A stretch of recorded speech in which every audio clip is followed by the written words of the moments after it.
First of all, can you give us the latest on Hugo Ekitike? Has he been operated on yet? And just tell us how you feel about such disappointing news for him. Yeah, no, he hasn't been operated yet. Devastating for him. Coming to a new club, having so much impact straight away. Playing against your former club in the quarterfinals of the Champions League, with so much more to come for him in the summer. Yeah, your first thoughts are then always with him being out for such a long time, missing out on so many special moments. But he's not the first and will not be the last player that experienced something like this in the start of his career. And there are so many examples of players that came back so even stronger. And that's the challenge he has now. And I'm 100% sure he will be one of those that in 10, 15 years time say maybe this injury even helped me to become stronger and become even more ready to perform even at a higher level than I did before.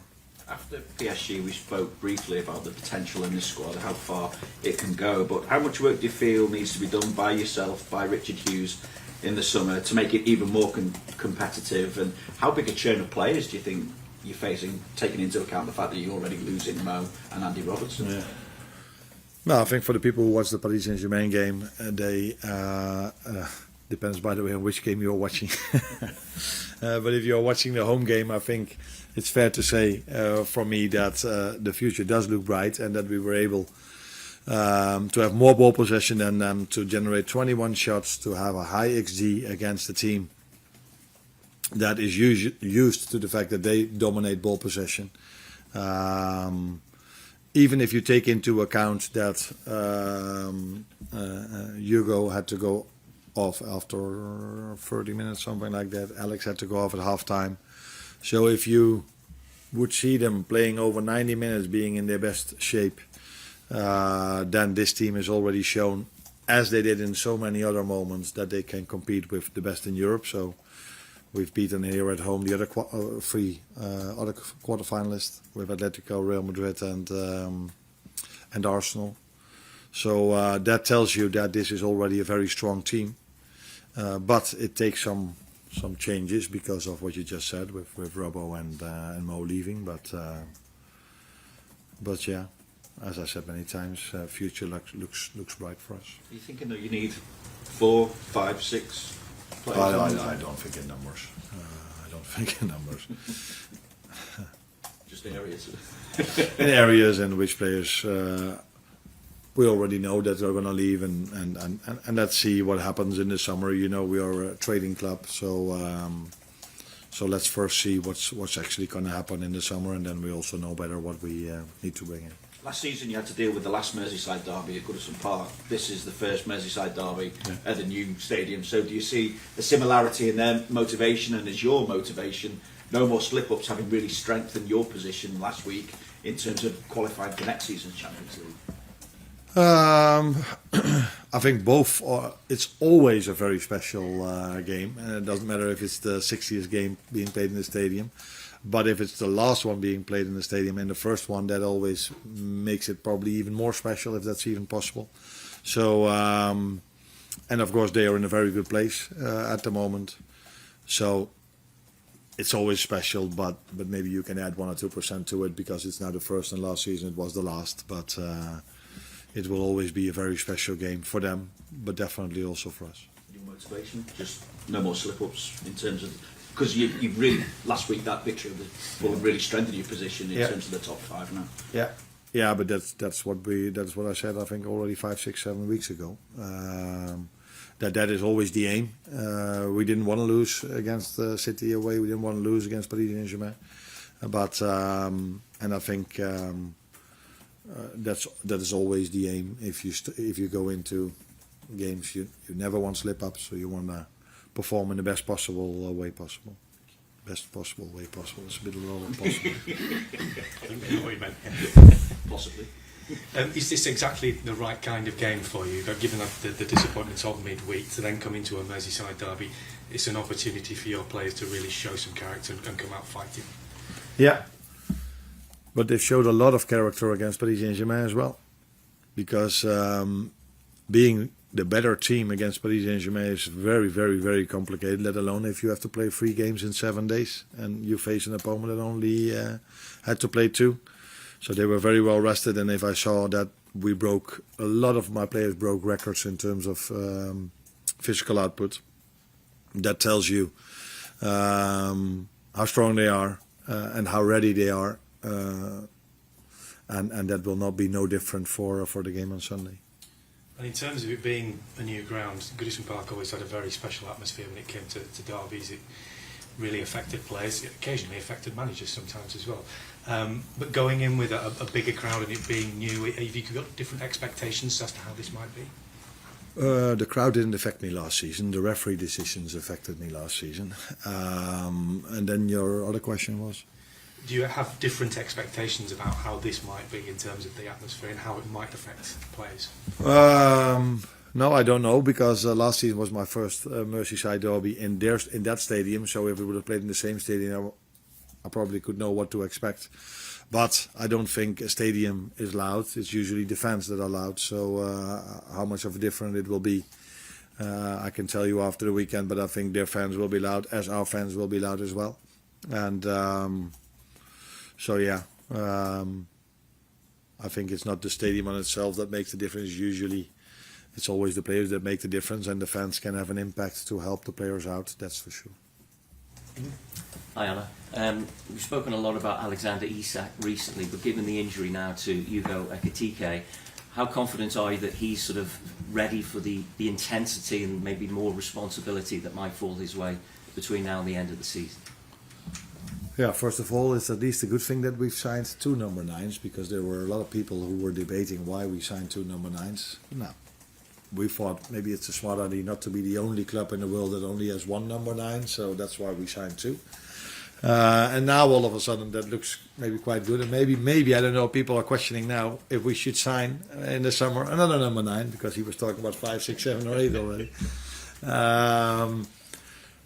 Yeah, someone said to me the day after, you cannot write the script that on the day that Alex is back after 4 months of injury, his first start, on the same day the other one leaves the pitch with a long-term injury. But it's a good thing that Alex is back now even more, of course. Although it wouldn't be the first game that I have to play without a particular type in a particular position. So I've had many games this season that I had to play that I didn't have a right fullback available, for example. So we would have adjusted to that as well. But it's nice to have Alex back, although we also know that he's not ready to play 90 yet. And just, I alluded to it earlier, but just in terms of the games that you've got left now, 6 games left, as well as Everton, you've got the likes of Aston Villa, Manchester United, Chelsea. Does it almost feel like a bit of a mini league that you've got now with all these teams that you're playing that are in and around you? Yeah, of course. Every team is of course focused on the positions around them. So if you are the bottom end of the table, you play a mini league against a team that could go relegate or could go out of the league. And of course, our focus now is definitely not on Arsenal. It's on the teams around us when it comes to playing a mini league. But our main focus is on the first game at hand, and that's Everton. You mentioned in the week about maybe having to sell to buy, and you said that Liverpool are traditionally a trading club. It doesn't maybe feel like you've got as many obvious sort of assets that you could sell for money this summer. Is that a concern? Do you feel like there may be players that you might have to make difficult decisions over to sort of generate that money? I think last summer we made quite a lot of signings, and that's why we traded so much. So I think in the 4 windows I'm here now, we've had a net spend of 150 million, I think. So that says what kind of club we are, and now it's done. We know that Robbo is going to leave. We know that Mo is going to leave. But so that means changing 2 players. Where we also know that Kostas Tsimikas comes back. So I think the first aim is to see how we are acting in the position of Mo. If we want to replace that with a similar player, or we're going to do that differently. And for the rest, I don't think at this moment of time there's a chance of other players leaving. So of course there's the Ibu contract situation. So yeah, then there might be not such a big need of trading a lot if you don't need to bring a lot of new players in. Hi Arnie, I wanted to ask you about Liverpool's away form. There's been some big wins, particularly in the Champions League, on the road this season, but of your last 6 games you only won 1 and lost the other 5. So I just wondered what it is that you seem to have lost from that performance on the road that you were hoping to get back on Sunday. Yeah, you know better than me because I wouldn't say you know better than me, but you know a lot about data, and me also. But I think it's always important to know what game we play, when. So I know, as you might maybe also know, that we lost quite a lot of games after playing in Europe.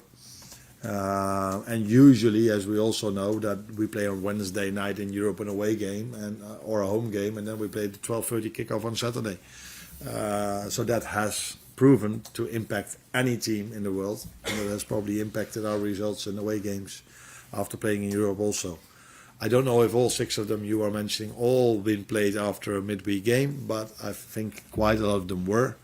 The good thing now is that we played on Tuesday, and the next game is on Sunday, so that cannot impact that. But as we also know, it's not only difficult for us to win away games in the Premier League. It's difficult for every team to win games in the Premier League, let alone winning the away games, let alone if you've played in Europe and there are only 2 days in between, which we've had a lot of times this season. Okay. Hi Arne. The second match against PSG was one of the most intense of the season. How could the fatigue factor affect Sunday's derby? I don't think it can affect that because there are more than a few days in between. And it did not even affect us. The Fulham game affected us by being as intense as we were against Paris Saint-Germain. Of course, I have to factor the Anfield factor in because there might be people who think, why didn't you play like this away from home? Now that's a bit more complicated than people might think. So the fans play a big part in if you want to go as aggressive as we were and taking the risk as we did. Because we took the same risk in Paris, but then they were 5 or 6 times in front of our goalkeeper, and now we could keep them away from our goal by large parts of the game. So no, being tired has no influence on the game on Sunday. Hi Arne, you spoke about Alexander Isak being your only fit striker at the moment in the squad, and the fact that he can't play 90 minutes at the moment. How important is it that you do try and get him back up to full fitness as much as possible for these final 6 games of the season? Yeah, very important. Although there are also other players that can fill in that position, but those players have played in different positions throughout their lives more and more. But Cody did really well when he came in the second half.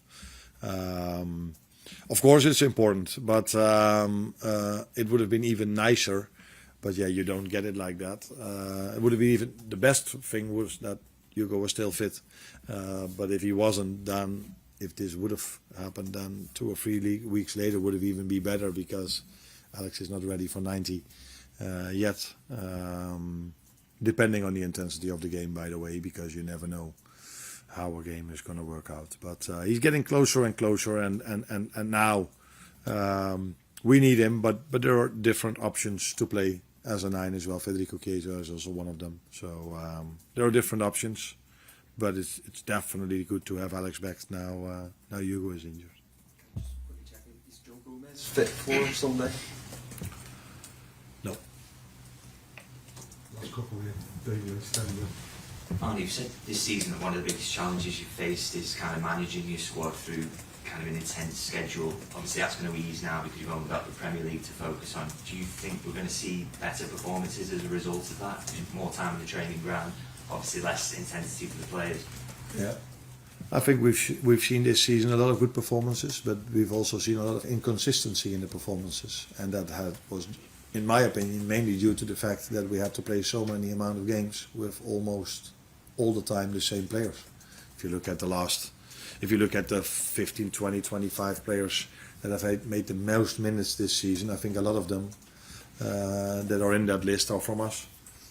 So that tells you a lot, and maybe that's one of the reasons why we've been a bit inconsistent, why we've conceded maybe late goals, because it's always to the same players. And even the last game, if you look at that game, I had to bring Joe in, had to bring him out. There were 3 players playing in the right fullback position again, as it happened so many times this season. But to answer your question, yes, it's definitely helpful that most of our players, except for the long-term injuries, are available and they only play once a week, because it's been shown that large part of our group is ready to play every single 3 days, because that's why so many of them are in the top 20, top 25 of most minutes. But it's also shown that not all of them are able to play every 3 days 90 minutes, that they either get injured by that or their performance drops a little bit.